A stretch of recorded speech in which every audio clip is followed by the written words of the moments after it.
if you hit Farago 1, you can instant dash attack into that, and that just connects when you're close enough. So that is something to make dash attack a little safer, and also it can kill at higher percents if you get that first hit. A little bit of a jump scare. There you go, game 1, you know, starting off on the good old reliable. Yeah. And immediately seeing those Nair combos coming out. Yeah, Nair and forward air are going to be a lot of these early combos. Landing Nair, there's the IGJ forward air. Can sometimes combo well, but you have to get that hitbox, especially on the Nair, to just get a little bit of extension. It's a little weird, and it's mostly a feeling you're supposed to notice. The Arsene already out. Yeah, wow. But the turnaround, Sundaga didn't come out. Nair landing with Sora is very good at comboing into F smash or up smash. So F smash fastball into it does connect. But with Nair, depending on if you hit what hitbox you hit, either the closer one or like the further one behind you. Oh wow! Amazing tech, but Trump back here. I'm not even paying attention. Ravenking insane. Just showing his mastery of Arsene. You know, a lot of people when they get Arsene, they start running in, pressing buttons. But Ravenking taking his time once again, being patient with that edge guard, just taking the counters as he is, not forcing anything with Bear or Fair, just making sure he's keeping Sultan off stage and then eventually getting that initial kill. Yeah, it's just great pressure coming out of there from Ravenking. But yeah, those landing Nairs we're gonna have to watch out for with the F smash or up smash depending on where they hit. This is kind of that percent where Sora can find a kill, but it's a little scary too. 125. About this time, back throw is Sora's main kill throw. However, we might see it later around 170-ish. Up throw is such a fast animation, and it does kill. It's a DI mix-up if you don't react to it. So we're about to see Big Brother for the second time this set so far. Just in this game, sorry. Yeah. But here we are, 150%. Dash not going to take it. 160 going off stage, trying to put a little bit of pressure on. Beautiful recovery. Once again, that's the patience from Ravenking. And then Blizzaga gonna be. Oh no, you can't do that on PS2. You cannot do down air that low on PS2. It's that in Smashville, the two stages where like if you're at stage level and you do down air, you just die. You can't get out. Okay, good counter coming out. Sundaga not gonna hit, but the Blizzaga's gonna find a home. And Arsene already back out. And you know that's the double-edged sword of characters like Sora with huge combos. You get the 60%, but then Arsene's out immediately. And if you don't get another 60% right away, you're not going to be able to get rid of him for a while. Sora, on the plus side, does have the added bonus of just being able to slow things down with spells and just having that poke where he can just wait out Arsene if he chooses to. Those Sonic Blades aren't going to let you get in. Sonic Blade 1 also does pop out, usually around this percent, onto platforms, and if you miss the tech, it becomes a tech read. Just like that. Yeah, it becomes roll read or like a tech read for up smash on platforms. So that's something Ravenking definitely has to watch out for. But Sonic Blade is laggy if you shield it. Very laggy. You can get an easy punish on it. Not sure what the percent range on it is, but haven't seen any like fair and air like F smash. It's a little finicky with like starting up. If you jump with like Nair, like you have to be like fastball landing. Gotcha. And it's a feeling like usually if you're behind on Nair, it pops in front of Sora, so you have to know like, okay, this goes in the forward air from how this hitbox hit. But once again, you know, immediately seeing 50% come out from Sultan, but that just means Arsene's back to play. You don't want to be here. Nice air dodge to ledge. Sultan on ledge against Arsene. Back here, looking for the up air. He's oh my god, the patience! That's so waiting. That fair will not take it. it. Sora eating his Cheerios today.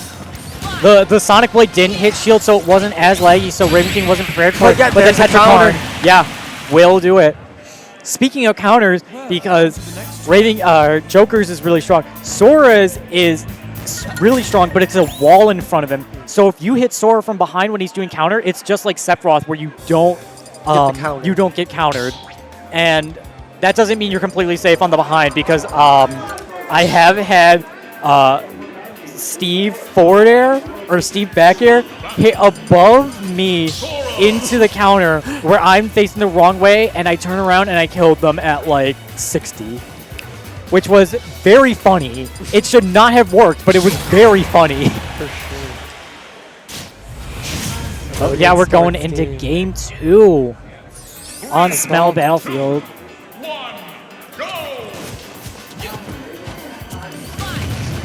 Starting things off here. I mean, we're seeing this kind of back and forth a little bit with this neutral. Both of them trying to find their startup with combos. Sora being a little bit floaty and able to be juggled.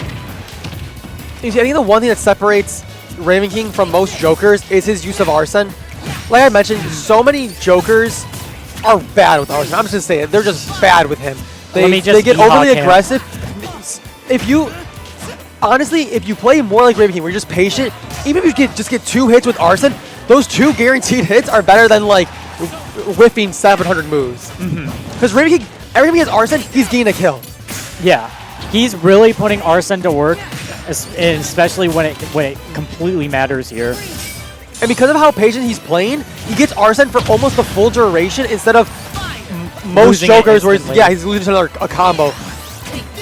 But as I say that, not getting the kill, but you know, bringing him back off stage. Here we are, Ravenking looking for the edge guard, finding that bear, follow him down there. Not much you can do there besides preemptively up B, but even then might got the trade. You can up B or counter, but as soon as you start going low with Sora, that's where you can't really mix up anything.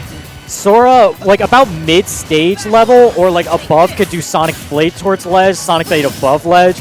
But if you're recovering low, you're doing like up B into Sonic Blade, and it's very predictable. And we've seen Ravenking take advantage of that so much. Okay, let's see what it is. 45%. Sultan's gotta find a move here. Ravenking is not. He is just waiting. Yeah, that's that patience coming in, as you mentioned. Grabbing ledge, did not want that. Wanted to go down and contest. Sora does have some good 2-frames at ledge, up tilt and down smash respectively, but in this matchup, it's so hard. Characters with tether matchups snap so fast back to ledge that's very hard to react, especially with our Sunless Joker with the grapple hook. Yeah. So these 2-frames going to be really hard to hit if Sultan can hit any, and he's just got to predict when Ravenking's going to snap back to ledge, because sometimes Ravenking actually likes to wait on the tether to mix people up on their 2-frames, and it works so much for him. Looking for that tech cheese, but not oh, there you go, up air. Yeah, the up air is absolutely going to kill there. Does not really have a weaker hitbox as it goes out, and it disjoints pretty well. I've had the last hit of up air connect on the ground, and then at low percent you can combo that into back air. So it's something you have to watch out for and think about.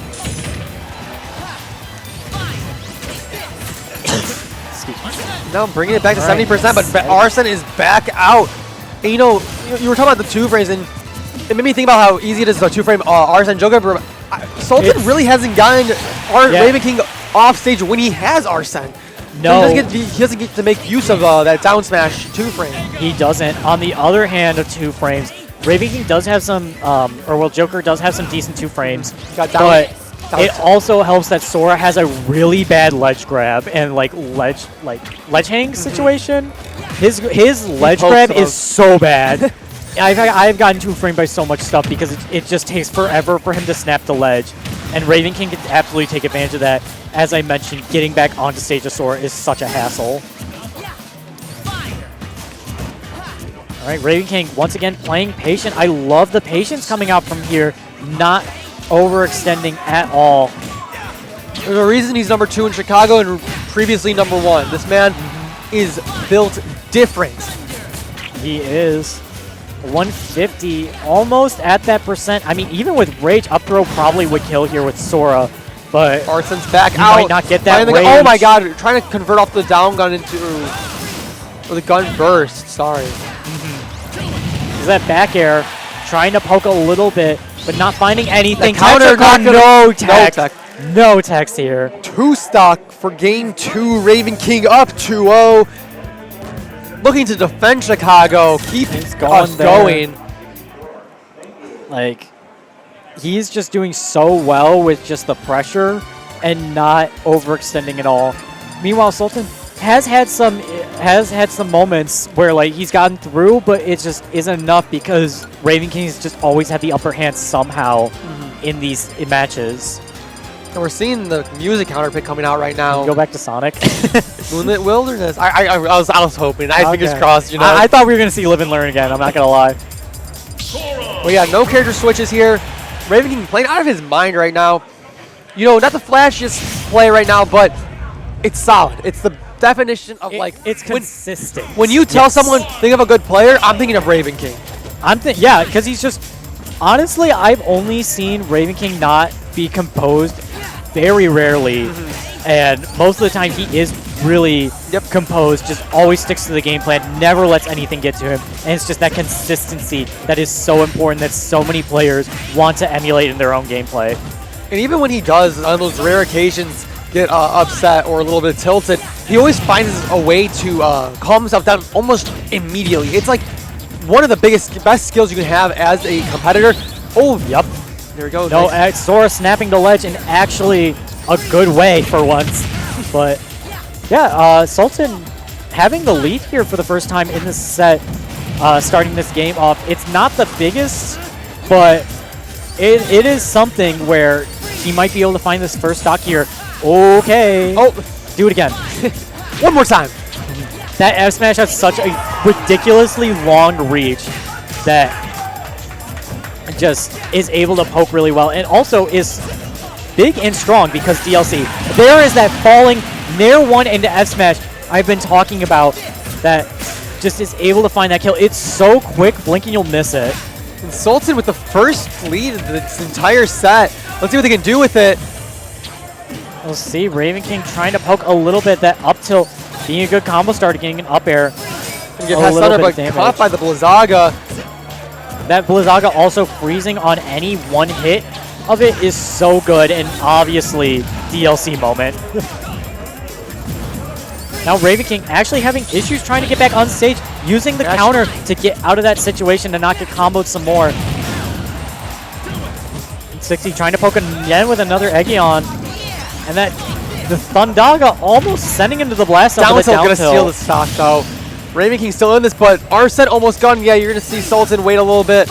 Yep, there we are. Bye-bye, big brother. Got a little bit extra from that Faraga off the Rebels guard. Yeah, back to about like 30% now.